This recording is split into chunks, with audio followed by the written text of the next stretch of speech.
Alright, so in case you don't know the Nuzlocke rules, here are the basics. A fainted Pokemon is basically a dead Pokemon. You have to nickname all your Pokemon for maximum emotional damage. You can only catch the first Pokemon in each area, which is really weird specifically with this game. But my workaround to this that all of you should do in your Nuzlocke for this game is just pick one and go with it. Choose your favorite one in that area and hope it doesn't die later. If you get a blackout and all your Pokemon faints at that time, you basically get a game over and have to restart from the beginning. So now that you have all the basics down, like, comment, subscribe, and let's get on to the real video. So after waking up from some weird dream where I was doing some type of soul link with my good old buddy Mr. Jalopy, I go downstairs and encounter my new virtual mother. She starts talking about the first day of school and I immediately start zoning out. Then out of nowhere, the principal of this so-called school I'm gonna go to breaks into the house and demands time with my mother. I was 100% ready to exercise my Second Amendment right, but my mother told me not to shoot. She instead tells me to go upstairs and leave her alone with this random guy.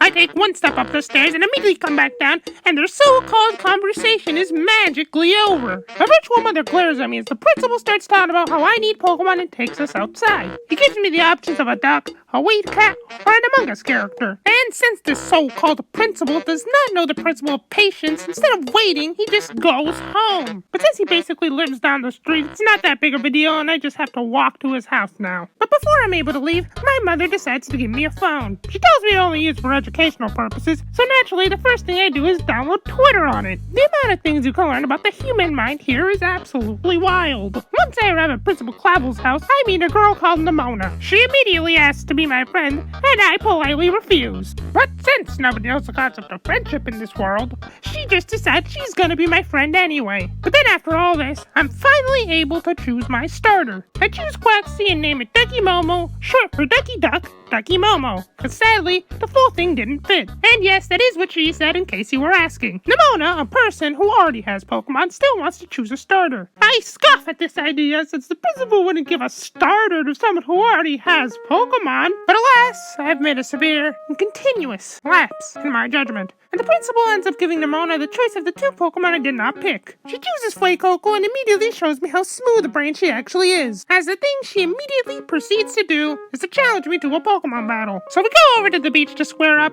and I look down at Ducky Momo and give her one simple instruction. Mr. Electric, send this nigga to the penis explosion chamber and have his penis exploded immediately!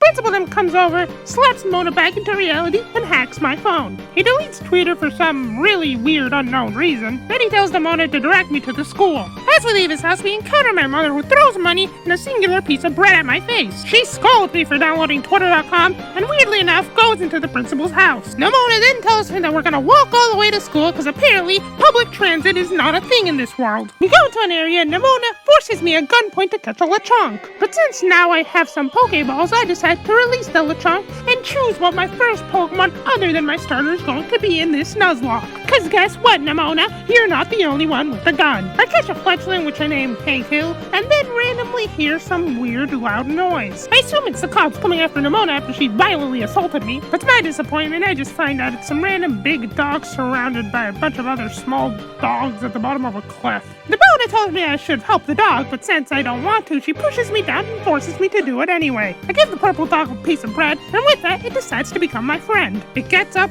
goes Super Saiyan out of nowhere, and then tells me to follow it into a cave. I normally wouldn't do such thing, but since I don't have a way to get back up and I trust this dog more than I trust Nimona, I follow it anyway. I catch a Diglett I call Mustard inside of it, and then out of nowhere, get surrounded by a bunch of small dogs. A slightly bigger dog then comes out and decides to brutally murder Ducky Momo. After witnessing this brutal act, the purple dog decides to finally get us out of there and throws me out of the cave. Nimona supports the dog, but not me, who just witnessed their firstborn get brutally murdered in front of them. But then I find out Ducky Momo's just magically okay. Mr. Purple, which is now canonically the name of this dog I just found, randomly dies, but then gets up a couple seconds later. But unfortunately, we're gonna have to end it there since this video has been taking an embarrassingly long amount of time to make. Like, comment, subscribe if you want to see part 2, and if you want more Pokemon related content, go watch my Pokemon Sword Nuzlocke. It's good. It's a nice time waster. Now if you'll excuse me, I yearn for the mines.